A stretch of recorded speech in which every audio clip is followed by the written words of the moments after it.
And now to deliver the keynote address, we have Mr. Dilipkumar Khandelwal with us today. And he is the President, SAP HANA, Enterprise Cloud Services, SAP SE, and Managing Director, SAP Labs India. With over a decade and a half years of experience in the field of SAP technology, he has played a vital role in the product development business portfolio. The Economics Times has recognized Mr. Dilipkumar as amongst the top 40 leaders in India under the age of 40. It is a pleasure to have you with us, sir. Please, we welcome you to the stage. Thank you. Good afternoon, everyone in Chennai. I think it is always fun to be in Chennai. I landed in the morning, first went to having a good lunch right in Egmore.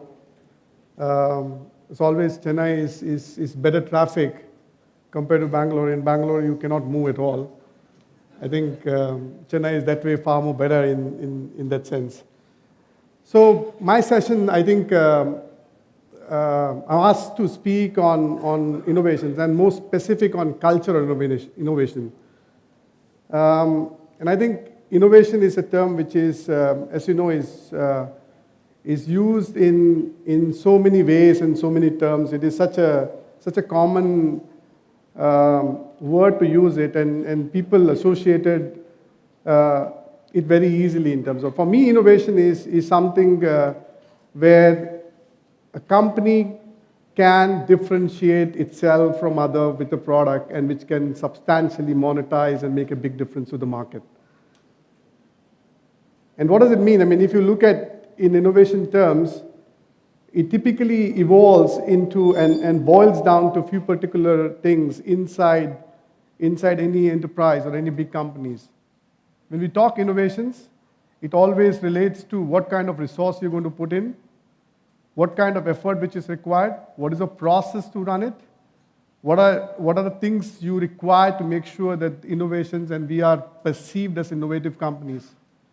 But what a lot of companies and a lot of organizations miss typically is one of the core values or the core thing which are required to be innovative companies or a company which can differentiate itself from other is how you define the culture of innovations and continuously start building that culture in order to be innovative at every day and every part of your journey as you move along. And I think that's the reason why I always feel that culture of innovations and how you build the culture is far more important than just being and innovating, creating a product which can, you can of course create a good product once in a while, but if you don't have the culture, it is very difficult for you to sustain over a period of time. So before I go into that culture aspect, it is also important that why I feel that this topic is important and why it is actually required for any company or any industry to look at it. And then you look at the holistic way, why it is getting more and more important, what is happening in the industry. The first thing which is happening in the industry is actually, if you look at it, I mean, I come from SAP, which is a big org, you know. First, in the beginning part, 10, 15 years back, if we release a product, we used to be very happy. I mean, we have released the product, and it goes to the market. And then you, over the period of time, realize that releasing a product doesn't mean anything. I mean, you didn't. I mean, you just worked internally. You did something, and you released the product. But you never targeted someone. You never kept in mind that the people who are going to buy it or not going to buy it, with not keeping in mind. So over a period of time, you realize that the company starts evolving, and then people start telling, okay, we release a solution. And then it becomes a little bit different. I mean, you say, okay, nobody said that, again, I'm going to release a product, I'm going to release a solution which will fit to your requirement. And that's why you see that a lot of the solutions, like in an industry where you say, okay, somebody release a product, they will always say, I release the solutions which will help, which can be much more broader than the product, which can work in integrating and working as a solution for their customers. But what we see more and more happening is, it is even going beyond the particular solutions. What we see in the market is the more and more it is moving towards the outcome. It is not longer an area where you should be happy when you are releasing a solution, but you rather go towards the outcome. And when I say an outcome means, I take a very simple example. I'm a movie buff and I like seeing movies. And what happens when you go for a movie?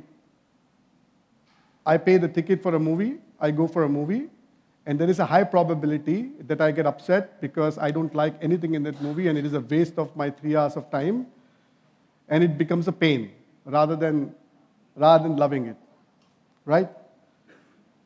Wouldn't you like that you go to a movie, you don't pay anything, you go inside a theater, you first watch the movie, you laugh in the movies, and then you pay for what you like. Isn't it better? That is what I call outcome. I tell you a second example. 30, 40 years back, when you used to buy the food, we used to have the packed food, right? We have to have wheat, rice, dal, everything is available, right? Nowadays, what do you get? You get packed food. You get a food which is for dietary purposes. You have various kind of options available. Don't you think it makes sense that I am Dilip and I go to a store and I get exactly the dietary requirement which I want for my particular age, for my particular eating habits, to what I eat? Maybe I have a medical problems. Maybe I don't have a medical problem. Based on my 5, 6 criteria I get. So what I'm saying is, it is going into a direction where it is going to be customized for you, which is outcome for you. So my first theory, the way the world is evolving, is the first thing which is happening, it's going in the direction of economy of outcome. Not the product, not the solutions. It is going towards economy of outcome. Point number 1. That's the biggest change which is happening. The point 2, what is happening is, if in the past when I release a product or anything which has happened, I used to only target towards that business or that industry. It was mainly targeted towards the segment of business. What is getting more and more critical is, if a company is only targeting business, there is a high probability that they will fail. It has to go to the consumer directly. Because I firmly believe, based on the things which are happening with the data, the mobility, it's all, the consumer is so powerful. The consumer is having all the information it has to decide on a lot of things, and which goes particularly in the direction of that whole thing is being driven by the end consumer. If somebody feels that they can create a product without keeping the end consumer in mind, I think you are at the wrong end. And that is the reason why a lot of companies now never release a product without involving end consumer into the building of the product. You can call whatever terms you want. You can call design thinking, where you involve the end consumer into your cycle. You build the software together with them. You retrade the cycles over a period of time. You check it 3, 4, 5 times. I think you know from all the project management lessons, whatever you call.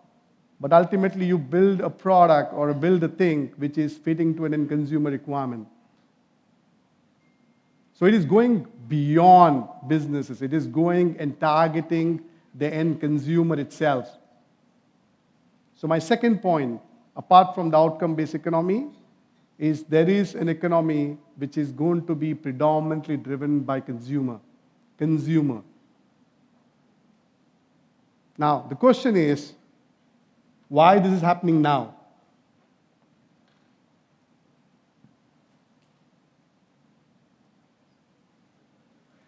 It's happening because because of the data. It's because of the information you have. It's because of your mobile. Imagine the situation today. What is the situation today? I carry 3 mobile devices with me. 1 mobile device, 1 laptop, 1 computer at home. 7 billion people on Earth. 21 million devices, or billion devices. So life is dependent on those devices. You are interacting with more than your kids and with the machines which you're talking. So there is a huge thing which is happening where you say about the data is getting doubled, the information is becoming easier for you, the consumption of the data becomes easy, the mobile connectivity is there, it has become cheaper to access. And that leads to my third point. The first point was outcome-based economy. Second point was driven by consumer, and it will be enabled by technology. So you can take any industry segment, you apply these principles, I can bet and tell you, you create a completely new business model. A completely new business model, a new business which can be substantially differentiating you and your company compared to your competitors. And that is the key why it is extremely important for any company to have the digital transformation or a digital footprint or a technology-enabled transformation or the innovations based on technology to take them to the next level. Where, as I said to you before, it is very easy to tell that every company is innovative, and we are trying to be innovative. We do a lot of stuff, but there are few fundamentals from my learning which I want to share with you in terms of what are a few things which I have felt across my 15 to 17 years which are required to build that culture and inculcate a lot of these activities into your day-to-day work in order to differentiate you from others. So I work with SAP in India. Today, it is the second biggest R&D locations worldwide. All the critical key products which we build out of the SAP portfolio now, as well as for future, is India has a substantial hand in it. And there are a few fundamental things we did right in the sense of to make it to inculcate those culture of innovations into each and every one who is working in the company. The first thing which I felt was, when you are on an innovation journey, you need to have a purpose behind it, where everyone believes that this is a purpose we are targeting in. And our purpose was very simple. The purpose was, I just want that India as a location becomes the biggest R&D locations, the most contributing R&D locations, where the products are built, which can ultimately help SAP into the top line as well as the bottom line of the company. Very, very simple purpose. It needs to be reiterated multiple times. It needs to be understood by everyone. The leadership, the people, and everyone falls behind it. Unless there is a purpose, I will tell you that that journey becomes very, very loose, and then everybody is doing whatever they want, and they call the innovations happening in different areas. It has to cut loose in the right way. It has to have a purpose. And innovation itself is a very tricky one. I think innovation people, you need to understand in the right terms. There are two different kinds of innovations. One is the innovations which I term it as an incremental innovation, where you have a product in the market, you are enhancing that product on a day-to-day basis and just adding value to that small things what you have built already. That's an incremental innovations. That is very simple. That's where you involve and work with end user or a customer on a day-to-day basis, enhance the things which are required in the market. Just keep on adding the things which are required so that you can sustain over a period of time. The second is, of course, the much more harder work, which is disruption or disruptive innovation, where you don't have the market, you don't know whom to contact in the consumer base. You are the first one who's going to lead it. And that's where it becomes extremely important on my second learning or the second thing which you want to put inside the company, where you need to start giving a little bit of more space to the people who are working with you. And that's where we created a platform which is called Blue inside the company, which is very simple. It's just a platform. I mean, what we realized is the people are very smart. They have their ideas, but they don't know what to do with the ideas. They don't know how to convert those ideas and put it into the product. They don't know how do you take this idea, even if it is not in the product, how do you take them to the next level. And then the second thing which happens is, on the top, is always the innovation needs to come from the top. The innovation needs to come from the top. And which is so weird, right? I mean, you have 8,000 people organization, and if 10 people needs to talk about innovations, imagine the power of 8,000 people coming from ground up and saying, we have 8,000 people innovating, and you need to find out a way. So that the grassroots innovation is extremely key as a culture. And that is the reason why we created this platform called Blue, where it's very simple. All 8,000 people in this company have an access to a platform. I'm a developer who is sitting in one room. I have an idea, and I just create my idea on the platform. As soon as I put an idea on the platform, this is visible to 8,000 people. And like-minded people like me, who will say, okay, I volunteer and I would like to participate along with you. So for each and every project, what you typically get is 4 or 5 people coming together and start working on those ideas. It's a crowdsourcing world. They continue to do the day job. They do on the top because they are interested in taking this idea forward.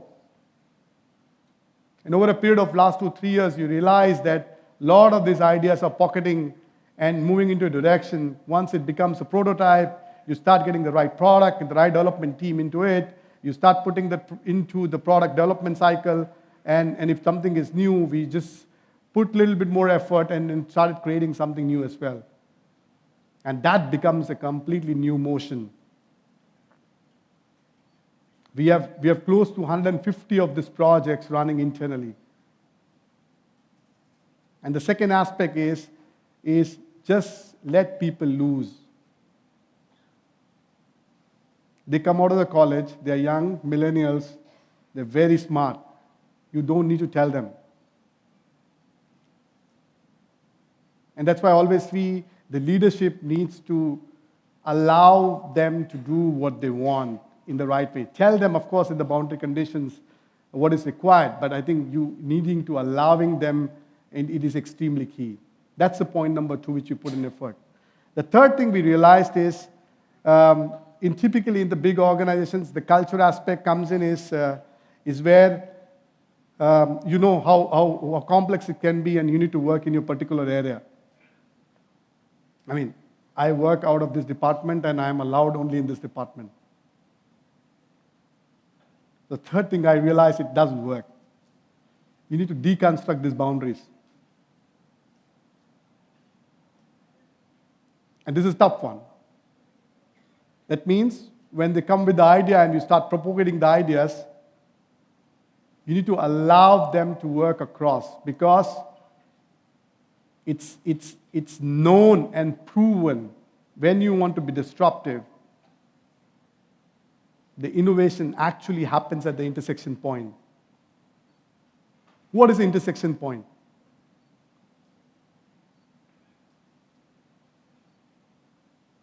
If Steve Jobs wouldn't have felt that he wants, I mean, look at the iPhone. I mean, simple. It has music. It has an empathy, the user experience. I love it. the human angle to it. It has technology. It has a beautiful UI. And it has the best of the engineers who work on this. It has a machine, it has human brain, everything. It's all intersecting. And if you restrict the people into a particular space and the boundary, you are actually going against your innovation. So it's extremely important to completely remove these boundaries, give them space and freedom, just to create those things which can be beautifully done. That's the third aspect. And the fourth, which we never forget, is in the end, who's going to pay the bill is the customer, which is always the case. And so it is extremely important when you have those customers, you need to have the customers bang in the middle of what is required and what you're doing. The days are gone. We don't have any product that we build inside where we don't have the customer in. It's not there.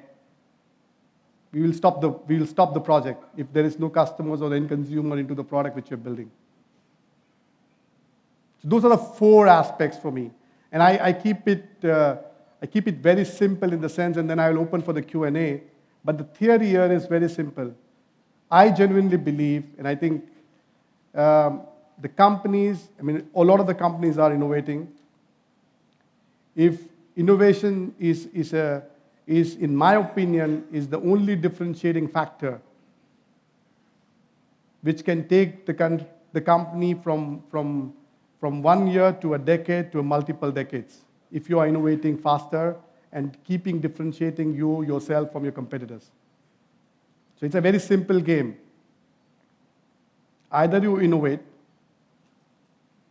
remain in this competition, or get hunted. So it's a simple game. Either you're hunting or you get hunted. There are smart people across. They're also doing the same thing. And one fundamental thing is, if you feel that you're only going to challenge in your particular industry, you're making a mistake. You don't know where the competition is coming from. Today, the biggest operating software company, the biggest operating software runs the biggest cloud company. The biggest hotel company doesn't have a room on their balance sheet.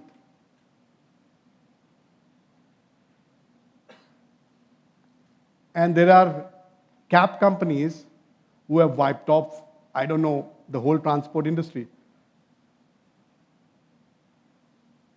They are not coming from that particular industry. They've killed everything.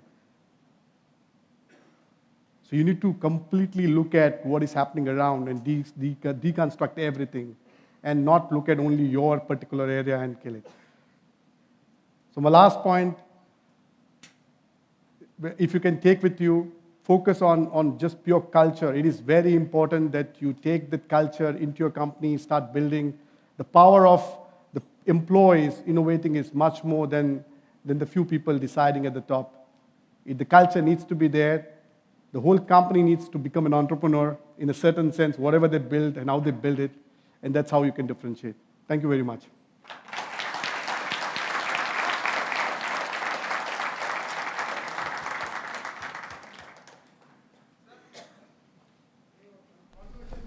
Yeah.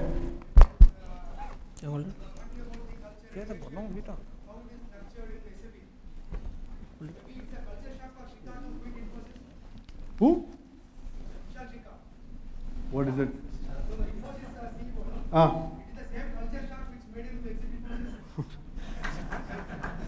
So I will not go into a particular question.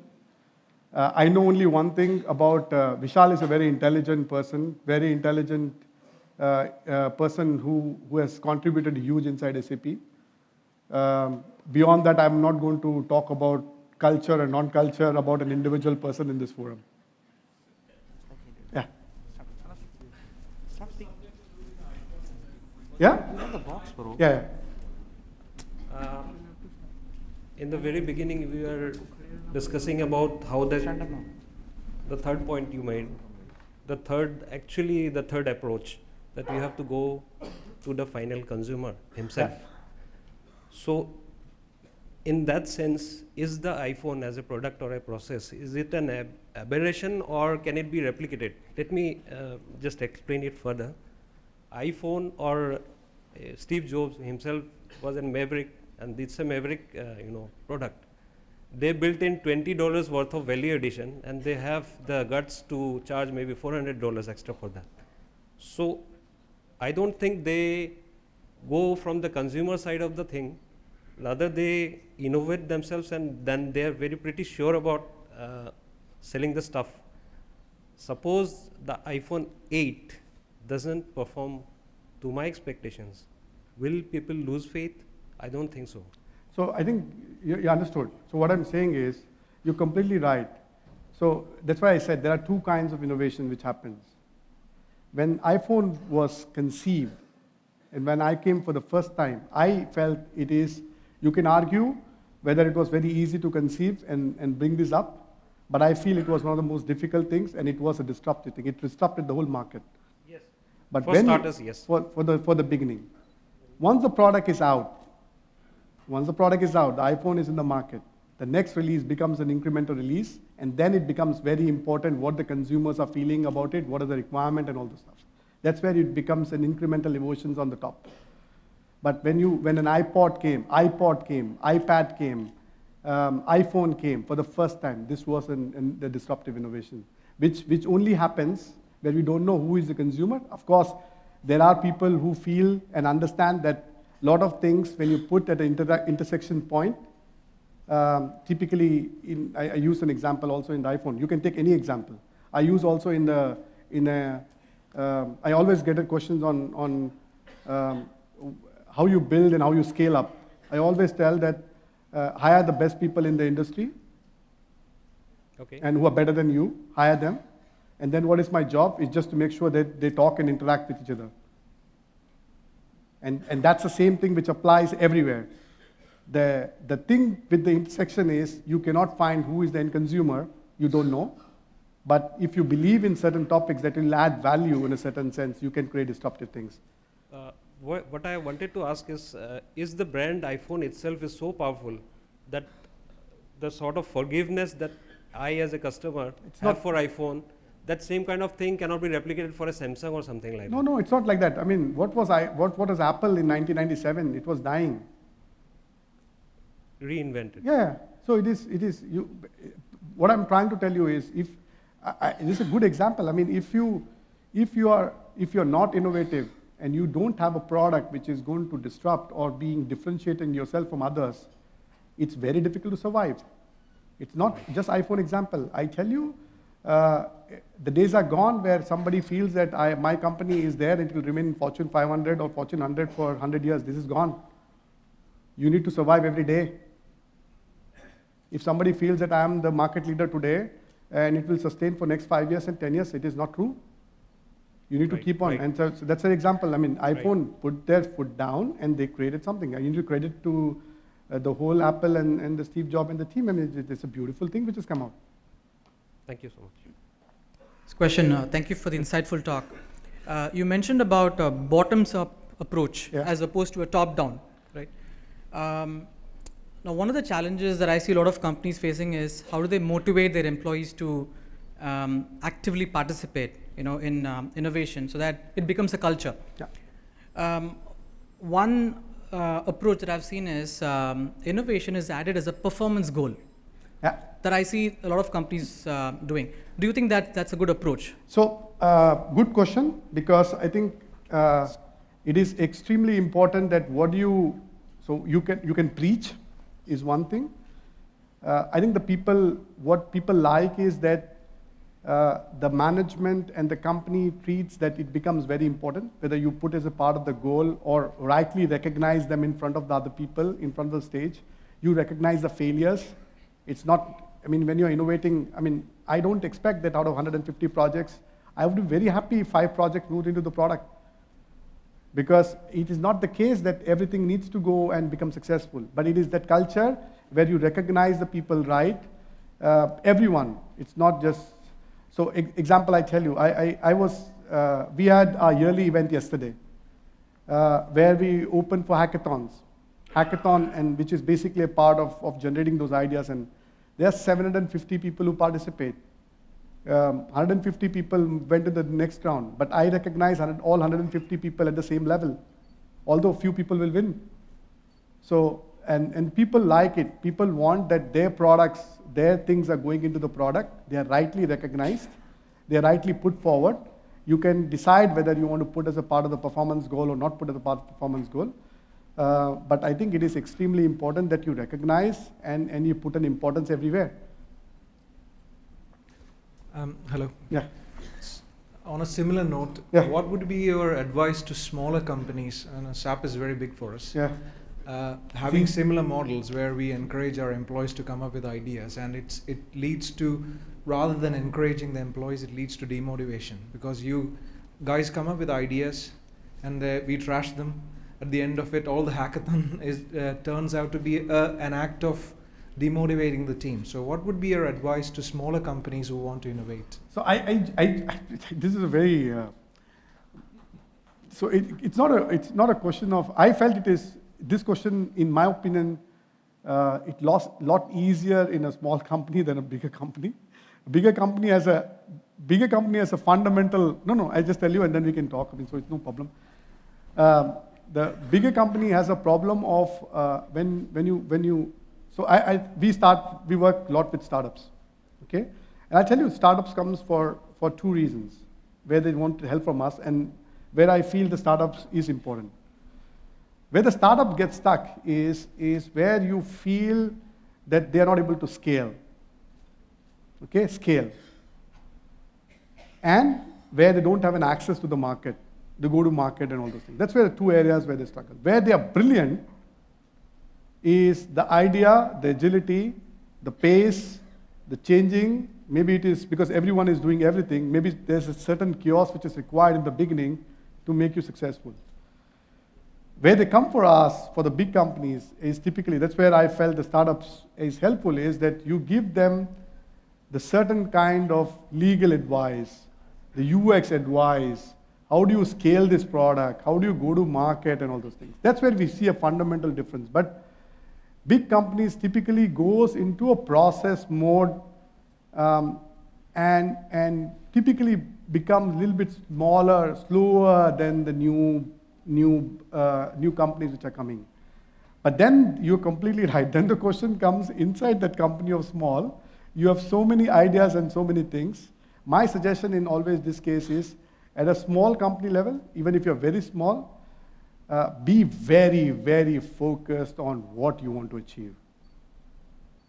Be very, very focused on what you want to achieve. I think those ideas is correct, but I think at that your level, when you have 5 people, 10 people startups, you need to know exactly what you're targeting. Target only a very small specific segment. Don't try to do too many things. But it doesn't mean that you cannot do an innovation on this front. You can allow the people to innovate on that front as well. But if you become broader and broader, you don't have skill and the people to manage it. It becomes very difficult. So focus is extremely key in that front. But once you become a little bit bigger, I think you will automatically go in the direction of more people coming in, all those things. Thank you. You mentioned giving space and freedom to kind of foster and encourage innovation.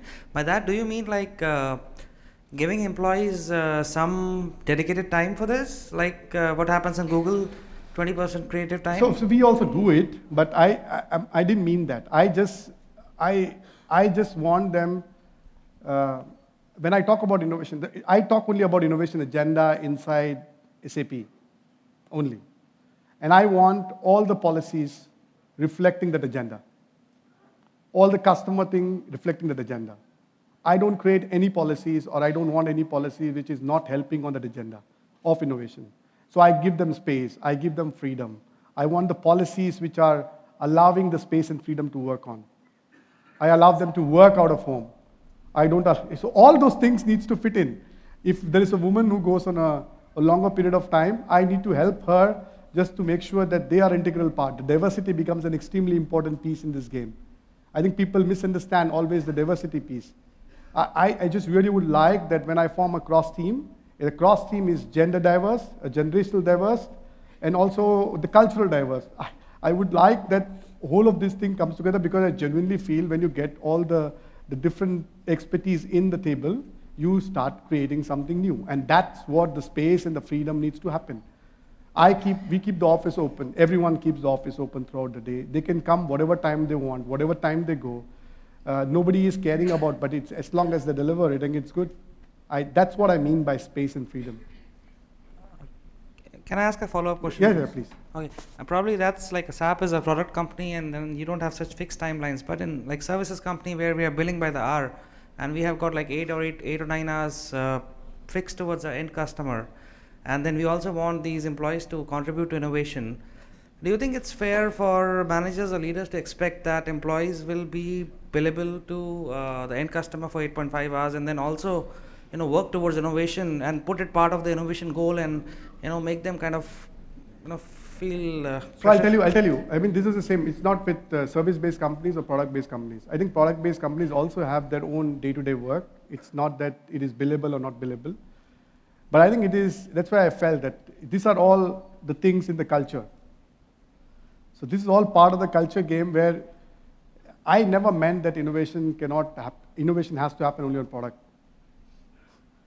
When you are in a particular industry of yours, I think you need to have that culture of even giving in your certain, you can define your way, but you need to create also the innovation of the service funds. Whatever you define, whatever it fits in, not everything will fit. What I'm saying, it might fit to an IT world, maybe it doesn't fit to a different world, but the cultural aspects on that part, the only idea is, if you're working in a quality area, if you're working in a testing area, you're working in a billable area, you're working in a product area, I feel for every of this area, if you need to survive, you need to innovate. I have a question for you, Dilip. Yeah. Earlier businesses, if you remember, they used to drive the decisions of what we need to do as the services company or the application owner groups. But nowadays, times are changing. Nowadays, in the world of innovation, we have to create outcomes, as you said. Yeah. So sometimes it's difficult because we need to understand the customer's business fairly well to be able to create the right outcome. So if you aren't able to do that, that can disrupt our innovative process. So how do you think we should address that as a problem? How do you create an effective outcome for business to understand that, yes, this is what we want? So I touched upon in my thing, you cannot do an incremental innovations alone. And period. And period is, I tell you a simple example. It is highly probable now when we want to build a product, or anybody wants to build a product, you need to identify who are the customers or the end consumer you're targeting. You need to go to them. I tell you the process. You need to go to them and tell them, guys, I'm going to build these things, 10 things. You know what will happen the first day? We will tell that 5 things are good, 5 add new more, and don't do 5. Typical, right? You come back and you start building the product. After 4 weeks, you go back to the same 10 people. You know what they will tell? 2 requirements have changed. 3 are not required. And 5 adapt. You do the second time again. You go after 1 month more.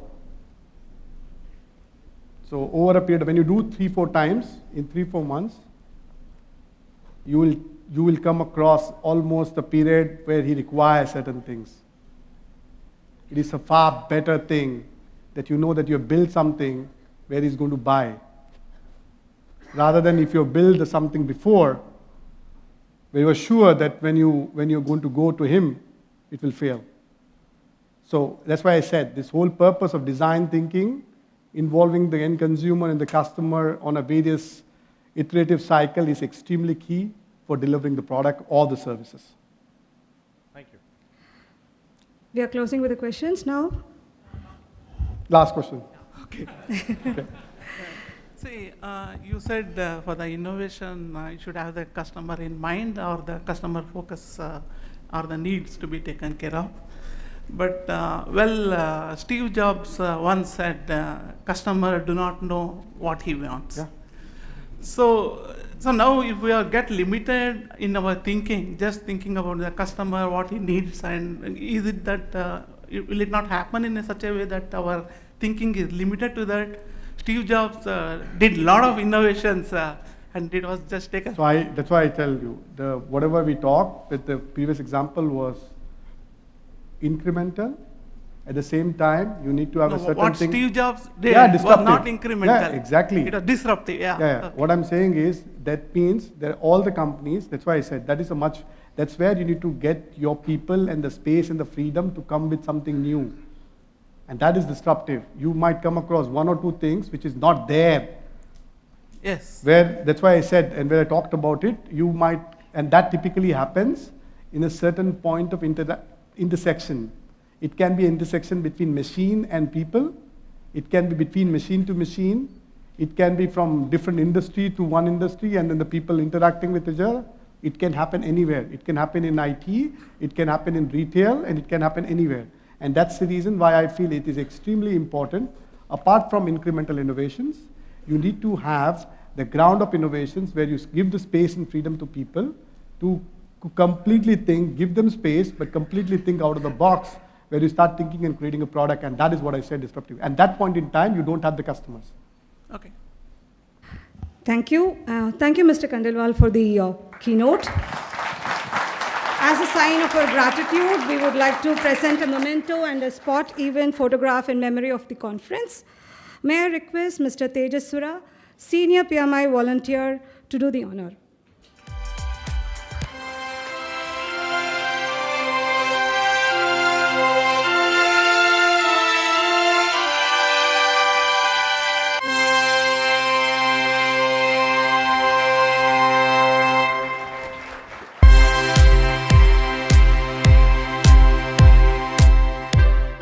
Thank you.